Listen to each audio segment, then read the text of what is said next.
მოგესალმებით, დღეს სტუმრად ვიმყოფებით დეველოპერული კომპანია ქრონომეტრის მმართველ გუნდთან, რომელსაც სამშენებლო სექტორში 20 წლიანი გამოცდილება და 600-ზე მეტი დასრულებული პროექტი აქვს ქვეყნის მასშტაბით. ბენე კომფორტისა და ქრონომეტრის თანამშრომლობა მოიცავს სრულ სერვისს, რაც უზრუნველყოფს კომპლექსის გამართულად ფუნქციონირებას.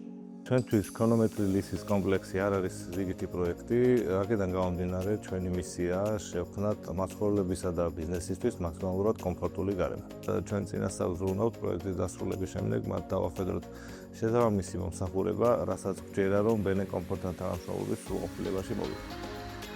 მშენებლობის მრავალწლიანი გამოცდილების და უკვე დასრულებული არაერთი დეველოპერული პროექტის შემდეგ ახალი ბრენდი ქრონომეტრი გვაგრძელებს დეველოპერულ ბაზარზე საქმიანობას. ქრონომეტრი ლისზე ბიზნეს კლასის მულტიფუნქციური პროექტია, რომელიც მრავალმხრივ ინფრასტრუქტურას აერთიანებს. მათ შორის ბიზნეს ცენტრს და ოფისებს, კომერციულ და საცხოვრებელ სივრცეებს, ორდონიან მიწისქვეშა ავტოსადგურს, სავარჯიშო დარბაზს და სპას, შიდა აუზი, გამწვანებულ ეზოს, კეთილმოწყობილ ლობის, კონსიერჟის მომსახურებით. სწორედ აღნიშნული პროექტის ფარგლებში გავაფორმეთ თანამშრომლობის ხელშეკრულება ბენე კომფორტთან, რომელიც წლების განმავლობაში ინარჩუნებს მომსახურების მაღალ სტანდარტს საერთო სივრცეების მართვის მიმართულებით.